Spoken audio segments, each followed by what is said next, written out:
লাইটটা দিয়ে এত অন্ধকার হয়ে গেল, মেঘলা আকাশ। মা তুমি আমার ফ্যান দিয়েছো, তুমি কিন্তু আমাকে এখনই বকবে তুই ফ্যান কেন দিলে। আমি তো তোমাকে শুধু বকি, তুমি এত লাইট জ্বালায় রাখো। এই যে সত্য কথা বলে দিলে। সত্য কথা বলে দিলাম। Good. শুধু কফি বানাতে যে লাইট জ্বালাই রেখে চলে আসছে। ও এই যে এত আম পেয়েছি, ঝড়ে পড়া আম, একদম ভ্যান ভর্তি করে এসেছিল। আমি তো একেবারে 10 কেজি কিনে নিয়ে আসলাম। পরশু দিনে অবশ্য 5 কেজি নিয়ে আসছিলাম। শুধু এইগুলো না, এই যে এই যে এত আম, এগুলা কেটে কেটে রেখেছি। এগুলো কিন্তু মনে হচ্ছে যে আমি কেটেছি, কিন্তু আমি কাটিনি।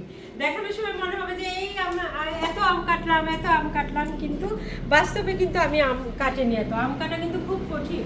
এই যে শক্ত শক্ত কাটতো, হাতে কেমন হয়ে যায়। আমাদের কাজের মেয়েটা রীতা এই আমগুলো সব কেটে দিল। এই যে এইগুলো এত কেটে দিল, এইগুলো সব কেটে দিল।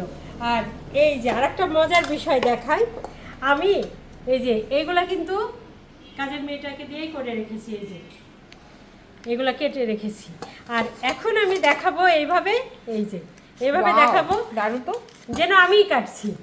বিষয়টা বিষয়টা মজার না? কিন্তু আসলে কাজের মেয়েটা অনেক হেল্প করে। হ্যাঁ, মেয়েটা অনেক সুন্দর করে কেটে দিয়েছে, ওর হাত এত সুইট।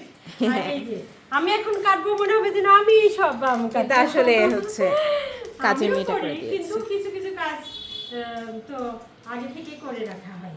তুমি তো পুরো আম নিয়ে বসলে মা, হ্যাঁ, চারিদিকে কি শুধু আম, আম আম আম। দেখছো না কি আম? আর এগুলো কি পাতলা হচ্ছে দেখো। হ্যাঁ এই যে মামার আম বিক্রি করে না, মাখাই ওরকম হচ্ছে। আর সব আমগুলো কিন্তু এইভাবে ধুয়ে পরিষ্কার করে এইভাবে কেটে কেটে ওইটা রাখা ধোয়া হয়েছে। হয়ে গেছে? হ্যাঁ, ধোয়া হয়ে গেছে। এগুলো তো পরে ধোয়া যাবে না। আর এখন এই যে এটা দিয়ে কি সুন্দর একদম ফটাফট করে দেবো, এটা কোনো কষ্ট হবে না।